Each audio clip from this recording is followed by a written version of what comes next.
ബോധം വന്നോ? സ്വബോധമുള്ളപ്പോ സംസാരിക്കാൻ നോക്കിയിരിക്കായിരുന്നു. ഇന്നലെ രാത്രി കോമരം തുള്ളി വല്ല ഓർമ്മയുണ്ടോ? ഞങ്ങളും കൂടെ പറഞ്ഞോണ്ടല്ലേ അവള് ചടങ്ങിന് പോയത്. എടാ, പ്രായം കൊണ്ടും അനുഭവം കൊണ്ടും നിന്നേക്കാൾ കുറച്ചെങ്കിലും മൂത്തതാണല്ലോ നിന്റെ അച്ഛൻ. അതുകൊണ്ട് പറയാ, ഈ എടുത്തിയാട്ടം നല്ലതിനല്ല. രാവിലെ ഞാൻ ചെന്ന് വിളിച്ചിട്ട് നബീസ് വീട്ടിന് വെളിയിൽ ഇറങ്ങിയില്ല. പൊടിമോളെ പോലും ചോദിച്ചിട്ട് തന്നില്ല. വാശിയില്ല അവര്.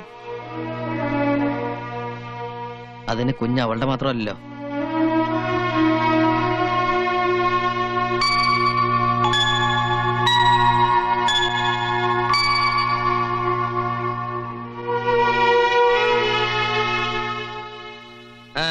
എന്റെ കുഞ്ഞെവിടെ? കുഞ്ഞ? ഏത് കുഞ്ഞ്? നിങ്ങളാരാ മനസ്സിലായില്ല? എന്താ കള്ളു കുടിച്ച് വെളിവില്ലാതെ വീണ്ടും പോരിന് വന്നാണ്? എനിക്ക് എന്റെ കുഞ്ഞിനെ വേണം. ഏത് ബഹിപ്പില്? നിങ്ങളുടെ നിക്കാഹ് ആചാരപ്രകാരം നടന്നാണോ? അല്ല. നിയമപ്രകാരം നടന്നാണോ? അതും അല്ല. അപ്പൊ പിന്നെ ഇയാണ് കുഞ്ഞിന്റെ വാപ്പാന്നുള്ളതിന് എന്താണ് തെളിവ്? സമുദായവും ബന്ധുക്കളും ഇല്ലാതെ നബീസു മനസ്സാ വരച്ചതാ തന്നെ. ഇപ്പൊ ഓള് തന്നെ മനസ്സാ ഉപേക്ഷിച്ചു. നിനക്ക് പോകാം. എന്താ പറഞ്ഞതൊക്കെ മനസ്സിലായില്ലേ? നീ ഓള് തന്നെ ആ മുഖത്ത് നോക്കി പറയണമെന്നുണ്ടോ? നബീസു,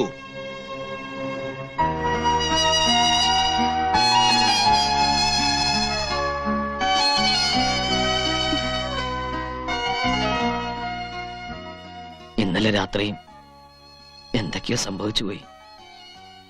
ഒന്നും മനഃപൂർവ്വമല്ല. ഒരുപാട് സ്നേഹമുള്ള അങ്ങനെയൊക്കെ ഞാൻ എല്ലാരും ഉപേക്ഷിച്ച് നിങ്ങളുടെ കൈ പിടിച്ച് വന്നോളാം ഞാൻ.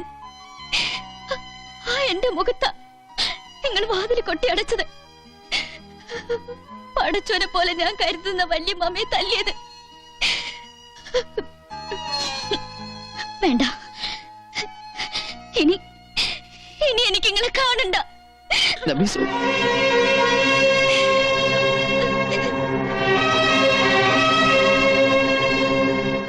ഇനി എന്താ പൊയ്ക്കൂടെ? ആട്ടി അകറ്റിയിട്ട് പോണില്ലാന്ന് വെച്ചാ പിടിച്ചിറക്കന്നെ. വാടാ പോടാ. അയ്യോ മോഹൻ,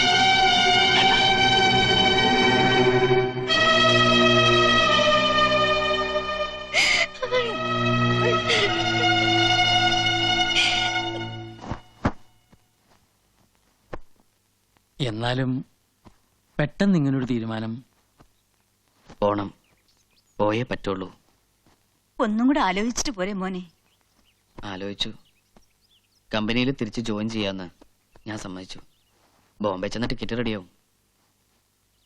എല്ലാ അഭ്യാസങ്ങളും കഴിഞ്ഞു. ഒളിച്ചോടാൻ നീ ഒരു സ്ഥലവും കണ്ടെത്തി. ഈ അച്ഛനും അമ്മയും ഇനി എന്താ ചെയ്യേണ്ടത്? രണ്ടുപേരെ നാട്ടിലാക്കിയിട്ടേ ഞാൻ പോവുള്ളൂ. വേണ്ട മോനെ, ഒരു തീരാ ദുഃഖം പേറി വന്നവരാ നമ്മള്. ആ നെഞ്ചിൽ ഇനി ഒരു ഭാരം കൂടി തന്ന്. വേണ്ട, നമുക്ക് എങ്ങനെ പോണ്ട. പറ്റില്ലമ്മേ, ഇനി ഇവിടെ നിൽക്കാൻ അമ്മയുടെ മോനെ കൊണ്ടാവില്ല. പോയേ തീരൂ.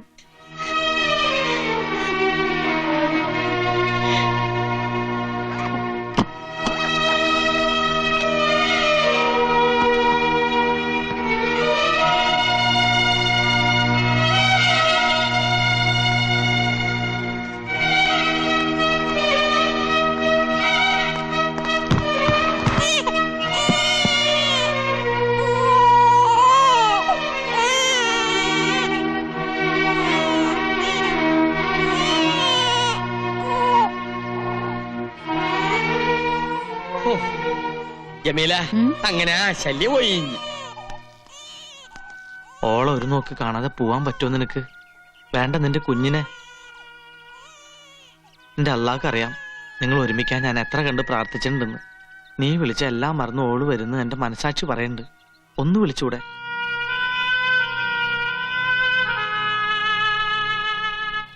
ഈ മൂസൂട്ടിന്റെ അവസാനത്തെ അപേക്ഷയാ. ചെല്ല്.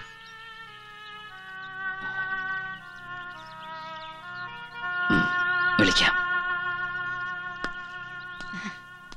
ഓൾ എന്തിന് അകത്തിരുന്ന് കരയാ.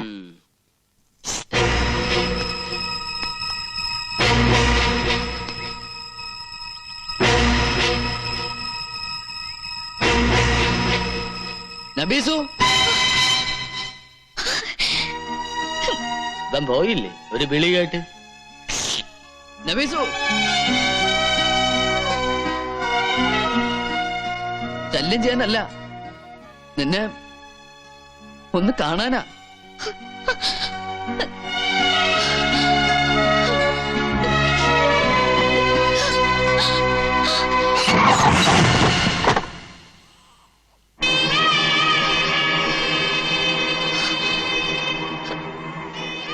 വല്യമ്മാമയ്ക്ക് നീ തന്ന വാക്ക് മറന്നു അല്ലേ?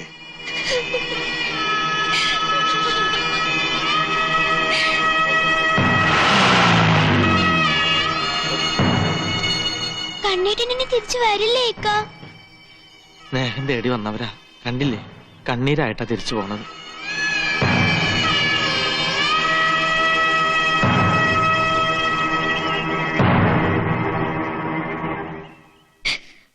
പല കുലുങ്ങിയാലും മമ്മത് കുലുങ്ങിയില്ല എന്ന് വെച്ചാ ഇന്നുകൊണ്ടൊരു തീരുമാനം നമുക്കറിയണം.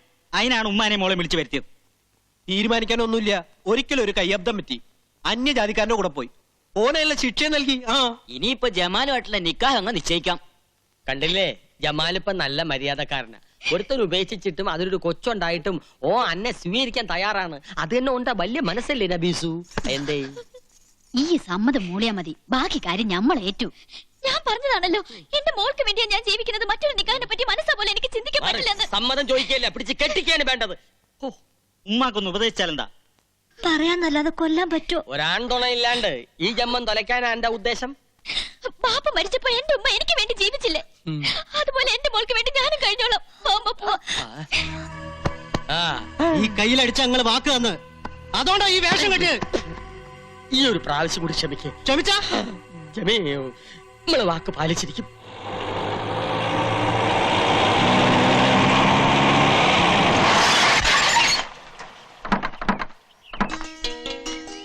മാഷ് പറഞ്ഞ പോലെ വെറുതെ ഇട്ടാ നശിക്കില്ലോന്ന് കരുതി വീടൊക്കെ ഞാൻ ഭംഗിയാക്കിയിട്ടുണ്ട്. അതേതായാലും നന്നായി. 1-2 വർഷം ആളില്ലാതെ കിടന്ന് വീടാൻ തോന്നൂല. ഓളവിടെ ഉണ്ടാവില്ല. പള്ളിക്കാരെ കൊണ്ടും പ്രമാണിമാരെ കൊണ്ടും ഓളുടെ മനസ്സൊന്ന് മാറ്റിയെടുക്കാൻ ആവതും പാടുപെടുന്നുണ്ട്. ഹേയ്, നമ്മടെ കുഞ്ഞുമ്മക്കേ പൊടിമോളുള്ളത്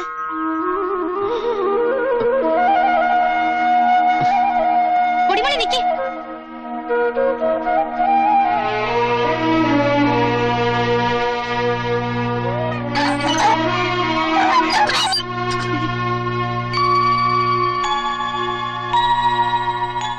എല്ലാത്തിനും വിഷം കുത്തിച്ചിരിക്കുക ആ കുഞ്ഞുമുക്ക. എന്റെ മടിയിൽ വളരുന്ന മോളാത്. കണ്ടില്ലേ? അമ്മ വിഷമിക്കാതിരി, എല്ലാം നേരെയാവും.